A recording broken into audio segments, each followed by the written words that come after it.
Well, greetings out there, fellow truth seekers, and welcome once again to Passion for the Paranormal, bringing a passion for the paranormal to you. I'm your host, Curry Stegan, and it's wonderful to be back here with you once again. I hope everybody's staying safe during these crazy times, and tonight I've got none other than Matt Leslie joining me, and Matt is both a fiction and nonfiction writer, and he has written other nonfiction books about the paranormal, and tonight he's going to be talking to me about haunted hospitals. So I'm so excited to have Matt joining me on the show. Should be a great discussion and an interesting one.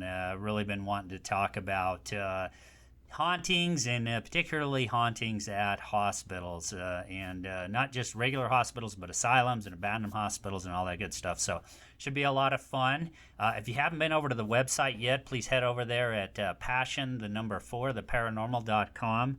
And there you can sign up to receive our Passion for the Paranormal newsletter. And just understand, we're not going to share your email anywhere else. It's just simply for the newsletter.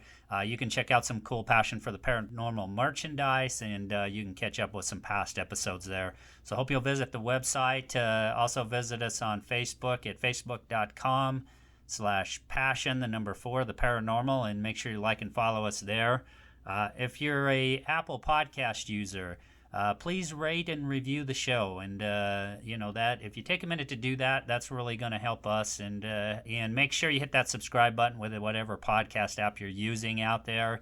If you know a family member, a friend, a coworker you think would like to tune into the show, please share a link with them. Really appreciate it if you do that. And without further ado, let's go ahead and get into the discussion with Mark Leslie. Haunted hospitals should be a great one. Really hope you enjoy tonight's show, and thank you for tuning in. Okay, so my guest tonight is Mark Leslie, and Mark is a writer and editor writing speculative fiction and paranormal nonfiction books.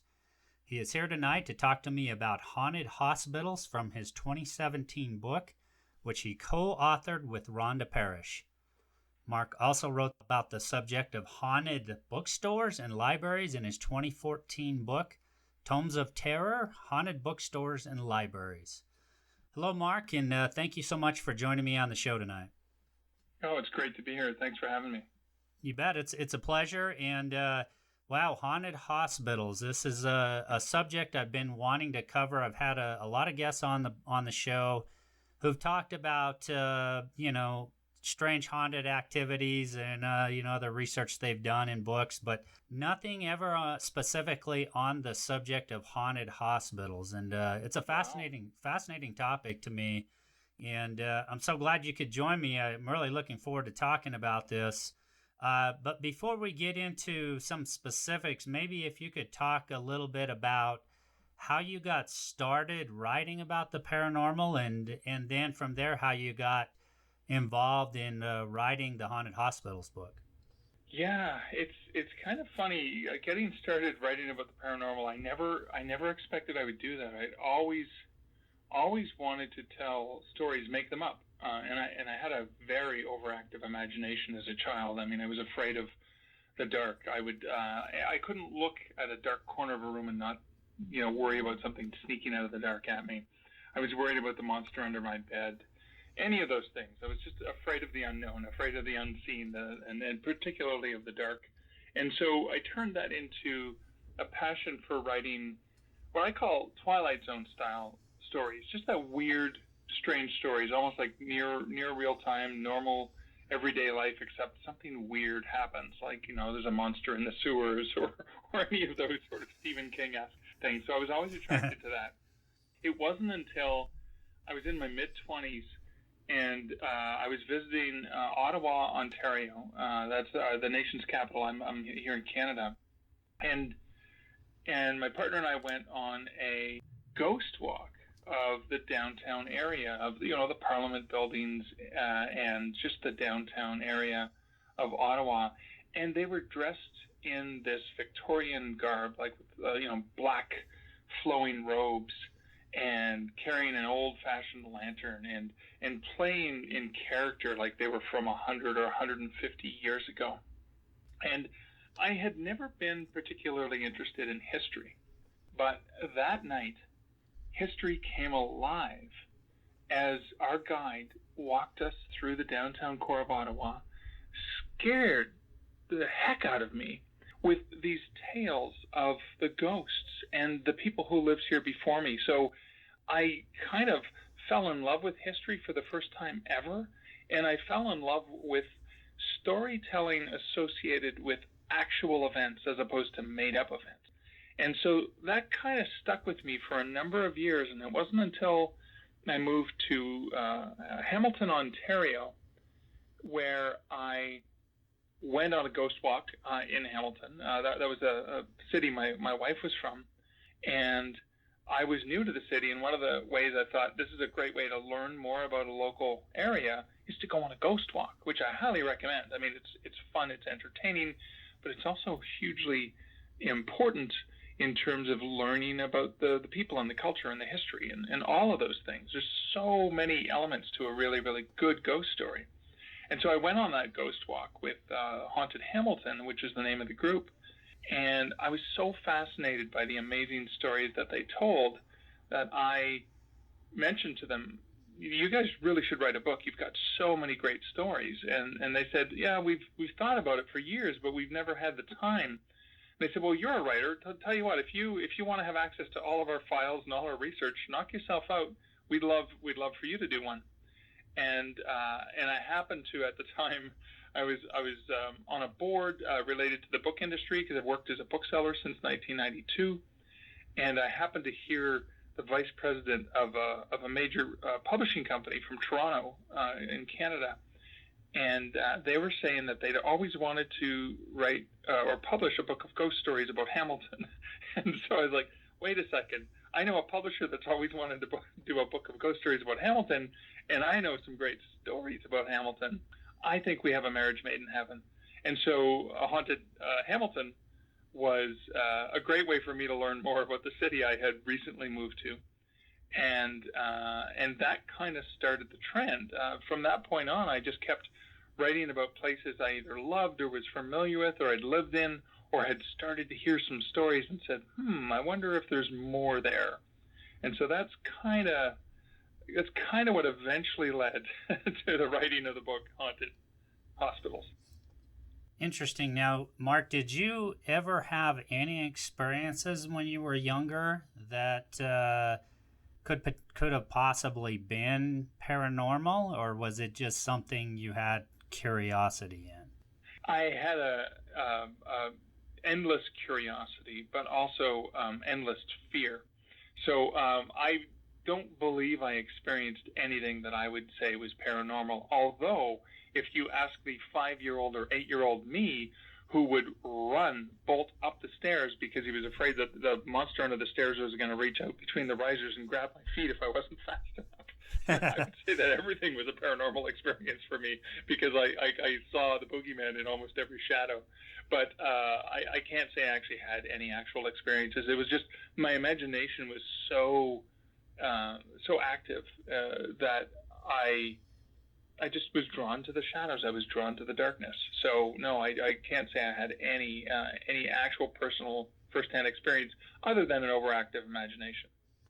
Now, after you've got involved in writing these stories and going on the ghost tours and those sorts of things, I caught you in another interview. I think you said you visited, I think it was Waverly Hills, and I think you talked about a story associated with that trip. Now, anything paranormal related that happened in those sorts of walks or those visits to any of the haunted locations? Yeah, I haven't been to Waverly Hills. That one's in Kentucky, but I was at the Allegheny Lunatic Asylum, which is in West Virginia. Okay, that's what it was. I was confusing. Yeah, the two. There you go. And that was a fascinating one because my partner and I were traveling through town, and the book Haunted Hospitals had just come out. I think it was 4 months earlier. Might have been only 3 months earlier. And the way that Rhonda and I worked on the book is, we split it in half. We kind of, we had a working Google document that we shared because she was in Edmonton, Alberta, and I'm in Ontario. And we had a document that would, we would identify a hospital we wanted to write about, and we'd identify where it was it located, Usually, if it was close to her, she would, do it herself, and if it was close to me, I would do it. But then there were other places that were far away from both of us, and so we kind of charted out which ones we were going to do, and so I didn't do as much research, obviously, because she did all the research and the writing for several of the chapters. So the Allegheny Lunatic Asylum was one of the chapters that she knew a lot about. I only knew from kind of skimming and proofreading her work as we were bouncing it back and forth with our editor. And so I wasn't as intimate with the details. So going there shortly after the book came out and being able to book, it was a 90-minute tour. And we went on the tour of the wing of the hospital, because it's this giant old hospital, not abandoned now because it's used as a historic site, but a 90-minute tour of the wing for the criminally insane. And the cool part about the tour was it was just Liz and I and the guide. It was just the two of us. And so we got to ask a lot of questions and spend a lot more time chatting with the guide than you would normally get if you were in a group of like 15 or 16 or 20 people. And so that was really, really great. And he showed us a few things. And he brought us to places where there was a wheelchair that, had allegedly would move all on its own. He'd move it to a spot when we got there. And he said, and when we come back, sometimes we'll see that it's moved. Now, we didn't actually see it. He explained some of the stories of that happening. We didn't see any of that. He also explained the story of a ball. There's apparently a child ghost on this one particular area of the corridor that if you left the ball there, you would sometimes hear giggling and the ball would move on its own as if someone was playing with it. And then he brought us to this one room, and he didn't say anything, but he kind of put his fingers up as if to say shh, and he walked up to this wall and he banged on the door, and we stood back and was like, what's he doing? And then on the other side of the door we heard a thumping coming from the other side of the door. Like, we both jumped back and we were a little bit freaked out and then we're thinking, well, someone's there, right? Someone's planted there. And he explained this is a room where bats had gotten in, and there was some hole that they couldn't figure out, and there was tons and tons of bats in this room. And he said anytime you bang up against the door, it kind of freaks them out, and they hit up against the door on the other side. So it was a natural activity, but it was still really, really eerie, because again, we'd been on this 90-minute tour hearing all of these stories, and it's really, really creepy. I think I took hundreds and hundreds of photos there. And so that was kind of an eerie, creepy experience. I think I'm lucky that when I've gone on these tours, most of the time I've been in a group and I feel safe, or I feel safer because I can hide behind people. Sure. So that's kind of important to me as the chicken. The bats also make quite an eerie sound. Now, I've investigated a location up in Idaho where there's bats in the attic. And me and another investigator were walking on the third floor of this building, and we actually had a bat fly right over our heads. And my response was, I'm not afraid of ghosts, but bats I am afraid of. And we of course. Yeah, I've had an encounter with one in an apartment I lived in Ottawa, and me and my two college roommates, we screamed like Ned Flanders or Homer Simpson's really high-pitched shrieks as we were trying to get this bat out of our apartment. Yeah. Now bats do have a tendency to frighten me a little bit as well. So now, what do you think, Mark? What is it about hospitals, abandoned hospitals or just hospitals in general, that make them ripe for haunted activity? So when you think about ghosts and you think about what a ghost might be, you think, where are the places in our world where people leave the world and enter the world more often than anywhere else? So you think of cemeteries, obviously, as a final resting place, but a hospital is where a lot of people are born, a lot of people die. So if there's a gateway between our world and the next, wouldn't a hospital be one where the channel is a little bit wider? Think of it like a stream. As the power of the water flows, and it erodes away at the sides of the stream, and it just becomes wider and wider and wider. I think of hospitals as those kinds of places where so much activity is coming in and out of this world. But not only that, so much trauma. Think about the highs and lows of emotion and everything in between that happens at a hospital. People are overjoyed and relieved when someone who's been in an accident goes under surgery and they're saved and the doctors and nurses help them, or they're just on the cusp of death and they survive. So there's this great relief. Or children are born and it's a joyous, momentous occasion of celebration and love. And so all of these emotions and highs and lows and grief and all the things that happen are swirling around inside hospitals. So if you can think of any buildings anywhere that are just rife for hauntings, wouldn't hospitals be somewhere on the top of your list? Well, yeah, that's an interesting point. The fact that you mentioned, people come into this world in a hospital and often leave this world in a hospital. And I've often thought there's two locations that I've always wondered why spirits may want to linger, and that would be a hospital or a cemetery. And the reason why I say that is because it is a place, because of that, it is a place of death often for many. I think, if I were a ghost, I'd probably want to hang around somewhere like where I lived, where I had happy memories, that sort of thing. So that's kind of what I think. And then there's these two terms, and they are residual hauntings or intelligent hauntings. And I'm wondering, and I'd just like to pose this question to you, because residuals, some people think are just kind of like trapped energy, kind of playing back over and over again. And I'm just wondering if you think that may be possible as to what activity people may be witnessing, say at hospitals or at cemeteries, where maybe it's just kind of this playback of energy that's happening. Oh, for sure. And even, in the sort of the discussion between intelligent hauntings or residual hauntings, it could even be a combination of both. So when I think about residual hauntings, I think of it like being like a cathode ray tube, where something was stuck or something was so intense that it kind of burned an impression on that, and that's what you're seeing.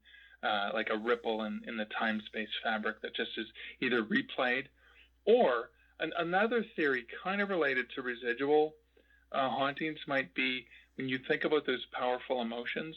Imagine that the emotion was so strong that even if the person didn't die in that location or didn't leave the world or anything like that, that the emotion they felt stayed and stuck, that they could still be alive somewhere else, but they experienced such an extreme emotional state that in itself became a residual haunting. So you could be haunted by people that are still alive and going about their business elsewhere, not even realizing that they've left something behind because it was such a significant moment in time that's been captured and almost recorded like that echo on an old cassette tape. Yeah, that's an interesting thought. That is, and I had a parapsychologist on the show a couple of years back, Brandon Masulo, who posited that theory too. That perhaps it doesn't even have to be someone who's passed on. This guy's sitting at home and he gets this image of his wife, and finds out or gets a phone call shortly after that she's been in an accident and has been injured. Well, she didn't die from that accident, but he happened to see her image there and then found out shortly afterwards she was in an accident. So was there some sort of energy transferred there that, his wife was passing to him? Who knows? Yeah, I mean, this is fascinating stuff. It's why I love the paranormal and why I love delving into it and exploring it. Now, you and Rhonda cover a number of stories in your Haunted Hospitals book, not only in Canada but also in the U.S. And Yeah. I'm just wondering if you can share one of your favorite stories from the Haunted Hospitals book. It's a tough one. I'm probably going to have to. So, 30% of the book is stories from the U.S., 30% from Canada, and then 30% from rest of the world. We wanted to focus on North America because areas we could get to in some cases, or we're just a little bit more familiar with. But I think one of my favorite stories is actually related to a place. Now I know the book, and I think we're probably going to talk about how the book came about, thanks to where Rhonda lives and a hospital in her neighborhood. But there was a neighborhood I lived in Hamilton, and I didn't even realize I was about 3 blocks away from this old abandoned hospital, and I didn't hear about the story until several years after I had released my first book on the paranormal, which was Haunted Hamilton. And I was at a library and I was doing a talk. I often will go and do a talk, and I'll show some historic photos and share some stories about how history and ghosts and all the fun things, just to get people excited about the cool, freaky things about their city. And this gentleman hung back and waited till everyone was gone. I was signing copies of books and talking to people, and he hung around, waited till everyone left, and then said, "Listen, I got to tell you a story." And he was telling me the story about this institution in Hamilton, which is the Hamilton Psychiatric Institute, which was also known as Century Manor. And this had been at one time in Ontario one of Ontario's premier facilities for psychiatric treatments. And at the turn of the century, the previous century, 1900s, some of the treatments that they performed on psychiatric patients were, when you think about leeches and stuff like that for other medical procedures, this was when they would, tap holes in your head to release the evil spirits, and there was no anesthetic. It was this was basically torture, for lack of better terms. We know this now when we look at what we know about modern science, and it's not that these doctors were barbarians. It was just that was the best medical advice at the time. And so this hospital used to be this giant facility on these sprawling acres on Hamilton Mountain, and it was almost like a city in and of itself. It employed hundreds and hundreds of people. It actually had its own farm. It could actually produce food for all the people who worked there and the people who lived there, as the patients, as well as the medical professionals that, full-time residents that stayed there. But this had been shut down, boarded up. A new hospital facility was put up just in front of it, so it was kind of tucked away behind another hospital, and he was doing security. He was working for so Hamilton's very much like Pittsburgh in terms of it being a steel city, where they process and they have a lot of steel plants. And he was working for one of the steel plants during the day, and then he was working to make extra money just to make ends meet as a security guard at night. And one of the shifts was walking through the parts of the hospital grounds, which included this old historic building, which is boarded up, and it was connected to the rest of the hospital facilities by underground tunnels. And he would just patrol through those tunnels, just to make sure that there was no, teenagers would sometimes break in because, you could get in there and smoke or drink or goof around or do other things that teenagers do.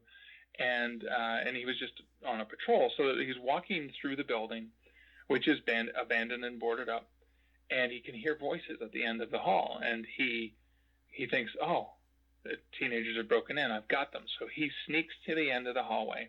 He stands. He can hear the voices behind the door. He opens the door, and standing there are two women dressed in nurses' outfits. He describes this like from 100 years ago, which was kind of strange. They were talking, then they stopped talking, and one of them turned, looked at him, then looked back at her friend and said, "I told you he could hear us." He stepped back, slammed the door, trying to figure out what he was seeing. He's thinking, it's not the fall. It's not near Halloween. They're not dressed up as nurses for, having left some party somewhere. And then he shakes his head, opens the door again, and there's nobody there. And so that kind of freaked him out. and he's thinking, maybe I'm overtired, maybe I'm seeing things, hearing things, but that's weird. Can't wait to tell people about this one, or not, maybe. And then later on, about an hour later, he's walking through the tunnels that are leaving the Century Manor. And as he's walking towards the other area of the hospital, he feels what he described as like a really, really powerful wind tunnel. And as if something was pushing really, really hard against him, like wanting to shove him physically down the end of the hallway. At that point, he ran out of the building, went out the nearest door, and this was a time well before cell phones existed, right to the nearest payphone, called his boss, and said he quit. And he never went back. Wow. Send my last check. I'm never coming back to this site again. So that one sticks with me only because I'd lived in this neighborhood for so long and had no idea that this building that was, right now, the hospital that was in front of it has actually been torn down, and there's a clear view of this old, beautiful building from the street. But when I'd lived in the neighborhood, it was hidden. It's like the things in this world that are there, but we can't perceive, and that to me is kind of freaky, but also something. It's very representative of the other world, right? Things that are often right there if only we pause to attend to them. Yeah, that's quite a a bit of a eerie or spooky story, if you will, as well. And wow, I can't imagine what that must have been like to experience that. You're covering a lot of different hospitals. Now, were some of these stories, as you researched for the book, you and Rhonda, first responders or healthcare workers seem like people that, always seem to have some sort of paranormal experiences or stories or ghost stories. Were some of these stories for the book relayed to you by people who were doctors, nurses, other hospital staff, cops?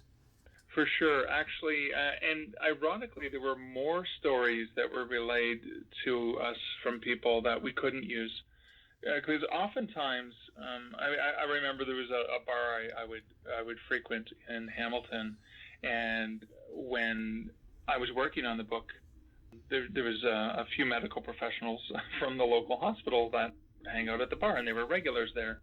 And I remember this one nurse said, "Oh my God, I've got to tell you some stories." And I said, "Well, hey, I'm working on a book, Haunted Hospitals." And so she had a few beers to drink, and she shared a few stories. And I had a bit to drink, but I wasn't. I was just hearing the stories. It was fascinating, as I like to share and hear stories like that. But I wasn't in research mode yet. So then a couple weeks later, I saw her again and said, "Hey, would you mind telling me the stories again? Because I would love to use them in this Haunted Hospitals book." Now I can, and what I will do for people is I will change their names, I'll change their sex, or give them a name like Leslie or something that can be male or female, and something like that, and refer to them as they, and just to protect their identity. But she had actually said, actually, no, I'd rather you don't share the stories, even if you use me anonymously. Sometimes you can even change the location of the story because it's such a fascinating one. So that's something that often happens. But yeah, oftentimes I will hear from professionals, and it may be medical professionals. I just picked up a story a couple weeks ago from a gentleman who, from a hospital in the town I live in now, Waterloo, Ontario. And he was not a staff member there, but he was one of the foremen on the construction crew when the hospital was being built. And so he relayed some stories of some strange stuff that had happened to him. So yeah, those a lot of those stories can come from first person accounts. Interesting. Now, early on in the book, and I think this was, you had mentioned that there's a hospital in Edmonton, Alberta, and I think it's called the Charles Camsell Hospital. Yeah. That kind of, now was that what you were talking about when you said there was a hospital that really kind of drove, or prompted you and Rhonda to write the book? Yeah. I love this. I love how these things happen. So, it was known I'd already written a number of books on the paranormal, and I was at a writers' conference in Calgary, Alberta, called When Words Collide, and it was on a Saturday night, and it's just in the evening after all of the regular, scheduled sessions were done, and we were all just sitting around having a drink as writers often do, and Rhonda and I, we kind of knew each other because we'd seen each other at the conferences over the years and been on panels together and whatever. And we're sitting with a whole bunch of people, and then at one point in time, she just kind of leans over to me and almost conspiratorially whispers to me, "I live near a haunted hospital." And so I immediately lean in closer to her and was like, "Oh, tell me more." And the two of us just started this side conversation completely separate from everyone else. And she talked about obviously the Charles Camsell Hospital, which is in the neighborhood she lived in, and that kicked everything off. That kicked off.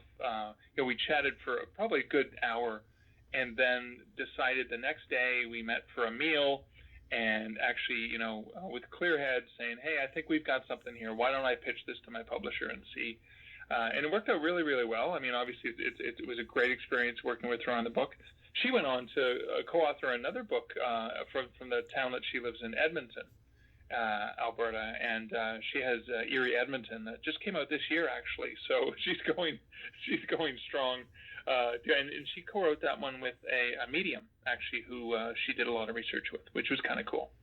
Now, getting back to this hospital, what in terms of the haunted accounts and the activity going on there, what are some of the things that have been reported to have occurred there? Yeah, so I mean, the grounds, the original building for this building, it was built in 1913. It was a Jesuit college for boys. It wasn't until 1964 that the building that's actually there that became the hospital in 1967. It closed down in I think it was in the 90s, and it had stayed abandoned for a long, long time. And there were stories. One of the creepier stories was just a story of a couple of friends who were walking by the hospital at night in the winter. And I'm not sure if you're familiar with the crunch of snow, the crisp sound of the crunch of snow, and there's a weirdness to the sound in winter that is very, very, very specific, and it almost feels like you can. You know how at night you can see stars that are millions and millions of miles away. At night you can hear things really, really well, especially in the cold winter and the snow. Sure. Well, they're walking by the hospital and talking about, as people would often do, I've heard that this is haunted, whatever. And as they're walking by, they heard this long, scary howl. It cut through the night, and it was originating from the hospital. And of course they had to get out of there very, very quickly. Some of the ghost stories that come from this, and it's interesting because there's numerous stories from different locales. Now, some of them, there were some paranormal investigators that had spent quite a bit of time in this, and Rhonda had a chance to get some information from them. And it was mimicking spirits who would actually mimic the voice of one of your companions. So sometimes if you were calling out to them, you would hear a voice, and it wasn't your companion. It was actually the spirit sounding like their voice, which is kind of freaky because then you're not sure who you're talking to. They had at one point, they left some recording equipment because there was a child wanted to play, that would often play with a ball, and they'd set out this tarp and put some powder down, and they thought, well, if anything walks over to the ball to disturb it, we'll see it. So they set the camera up, and they left. And the minute they left, the minute the elevator doors closed, the sounds that emanated from the floor, the minute there were no humans there, were a medical cart being pushed down the hall, footsteps, and the beeping of a monitor, as well as something inexplainable seemed to hit the camera and shift it over. And so those are just some of the stories from the hospital that kind of creep me out just thinking about. Yeah, absolutely. And I'm a paranormal investigator. I've definitely heard a lot of strange phantom noises in different locations that I've investigated, and uh, it is certainly unsettling when you are the only one in a building, and that did happen to me on one occasion. Oh, really? Yeah. And in fact, I was, I'll relay the story since I've already mentioned it for the listeners. I was in an old museum we used to investigate, and I was with a couple of other investigators. Well, we had a couple of different locations we were investigating. The two investigators went to the other location, and I stayed back in this building alone. Thought, well, I'll stay back at what we call base camp, Nerve Center base camp, where we were monitoring audio.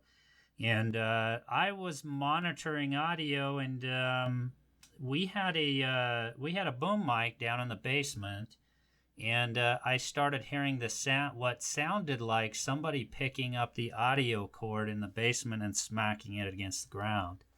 And I had heard that about 3 or 4 times, and of course, I came out of base camp, took off the headphones, and walked downstairs. I had to go down there and investigate just to make sure that one of the investigators didn't come back and I didn't hear him or something like that. Well, of course, there was nobody down there, and then I started hearing footsteps above me. So I go downstairs to investigate the noise, and then I start hearing footsteps going on above me. Now, this is a little unsettling. Now, mind you, that's happened a number of times at this location where we've heard phantom footsteps. But we've had 3 or 4 of us in the building, and I'm here in the building alone. So, this happened on a couple of different occasions because I went back upstairs and thought, well, I'll, start monitoring audio again. And sure enough, the noise happened again. Went back downstairs and heard the footsteps again.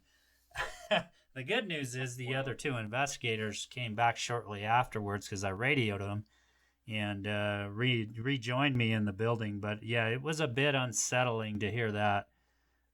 Being that I was in the building alone. So, see, this is something I just can't understand. I can't understand actually being in the building alone. That's a type of bravery just beyond comprehension for me. Yeah, and like I'd said, this is really the only time that I can really say, and I investigated a lot of locations. It's probably the only time I've really been in a building like that alone. And something like that has happened. And it is a little bit unsettling and a little bit unnerving.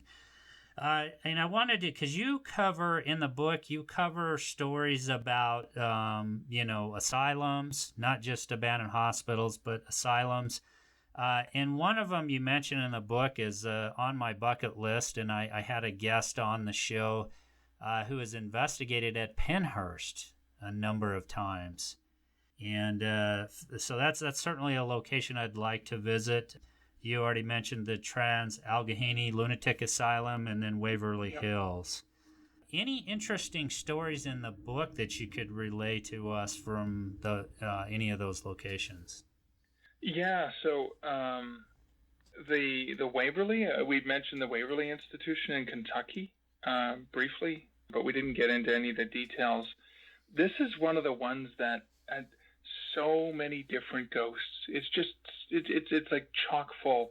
So you've got Mary on the 3rd floor. She is somebody who allegedly died on that floor. Mary Lee is one of the names they often give her.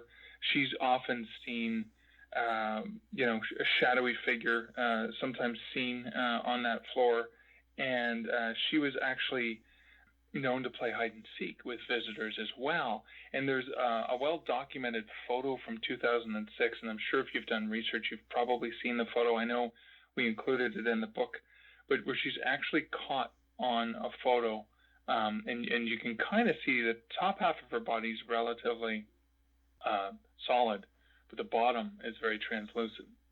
And it's like she's standing up against the wall looking towards the camera as if she's trying to hide, but has just been caught. And it's kind of, there was a document that actually showed the Mary that they believe this was, and this ghost looks so much like her. Waverly has so many other ghosts. It's shadow people is a huge thing there, and not just creepy shadow people in general, but there's different types of shadow people. There's one known as the creeper, which is like this shadow creature that like scuttles on the floor, almost like a nocturnal animal, and creeps around really, really fast. And then another one that's called Big Black that can occupy the entire hallway.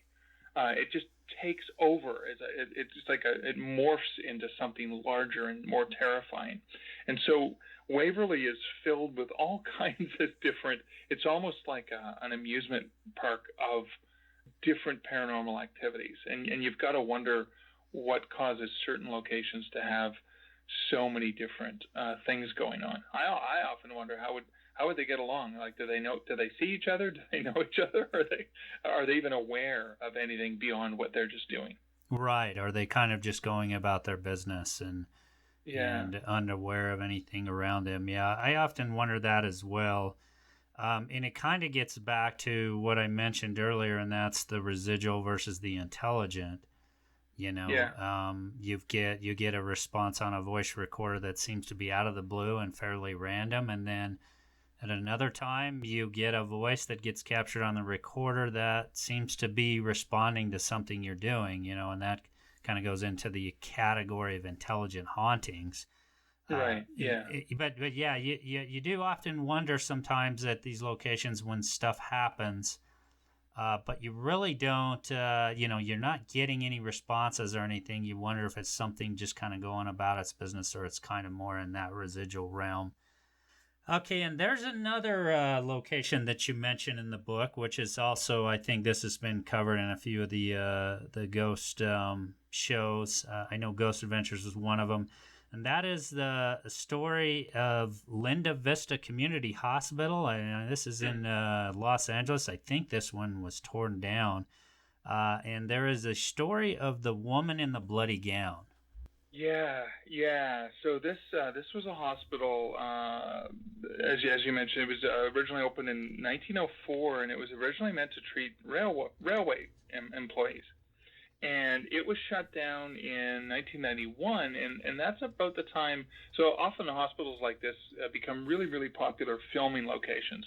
And often what I found in my research is a lot of the stories come from film crews that spend time in these buildings because they're there after hours, long hours, and sometimes there's crew members left, on their own or by themselves in weird hours where they witness things, and that's often where a lot of the stories come from. The story of the bloody gown is this was so there's a gentleman named Nick, and he was on the Ghost Adventures, and he was doing research in the building, and he had encountered this bloody ghost, and she would quietly approach people. It looked like an intelligent haunting because she seemed very aware that you were there, and would reach out to you as if asking desperately and quietly for help. And Nick had encountered that, and they had there was a woman by the name of Kimber who was a nurse who had been in the hospital prior to that, and when Nick had his experience of seeing her, they'd hired a sketch artist to actually sketch what this woman looked like, and they ended up showing it to Kimber, who was the nurse, and she said that's the woman that I used to see when I worked there as well. And so she was one that obviously even after the building closed down, she was still seen, and a lot of hospital staff will often see things like that, but some of them are afraid to talk about it as well, which is why oftentimes we'll change their names for them, because people may judge them if they share stories of inexplainable things that have happened to them. Sure, and that's understandable. People that are in professional pursuits, doctors, nurses, scientists, that sort of thing, they are often hesitant to talk about, those sorts of weird stories that, Some people may roll their eyes at them, or they're worried it may, affect their credibility, that sort of thing. So it's understandable that these people do have a fear of sharing those kinds of stories.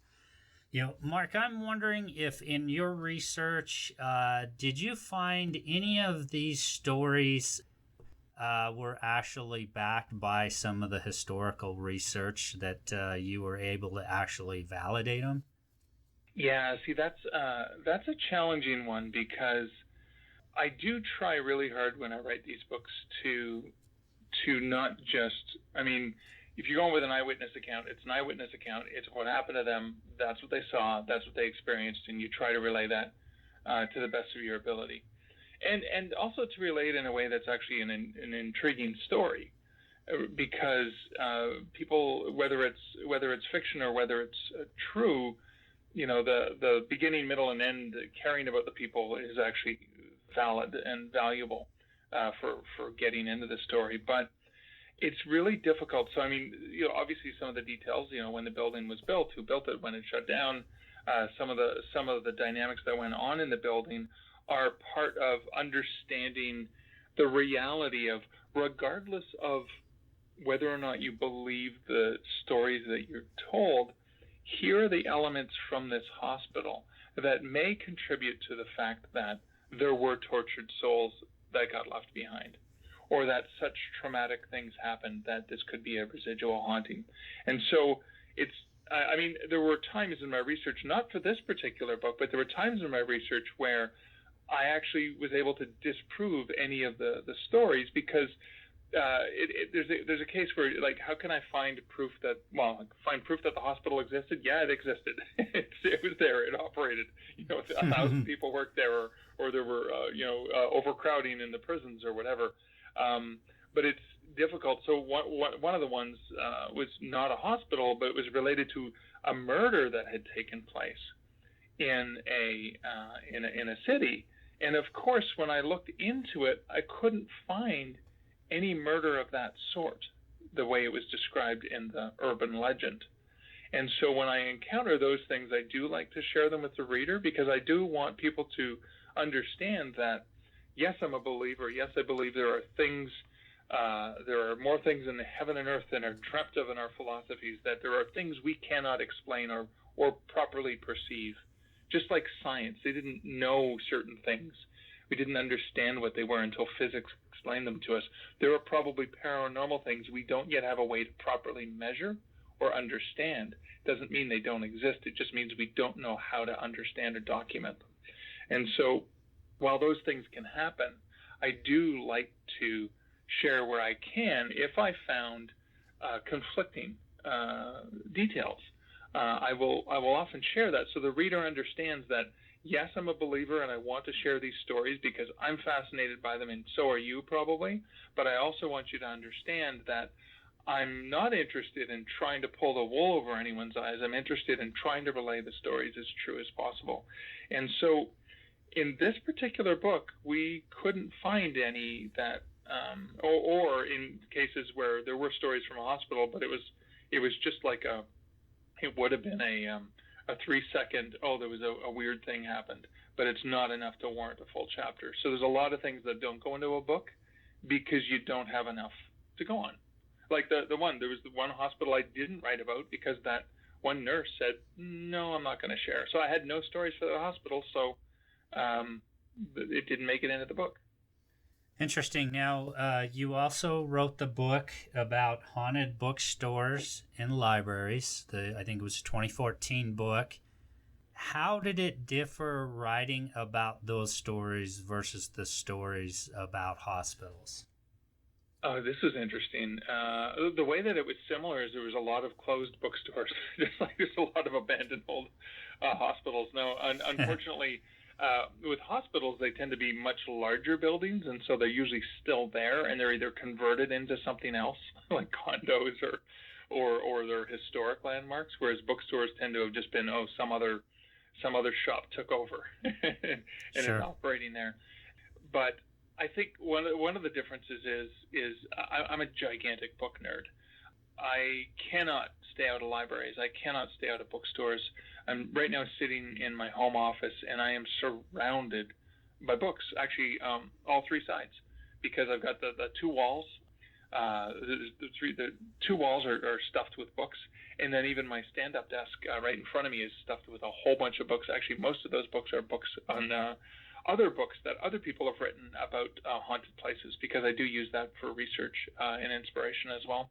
But I think the difference is I think I found a lot more libraries than bookstores, only because with libraries you could go back, especially if you go over to England, you can go back hundreds and hundreds of years.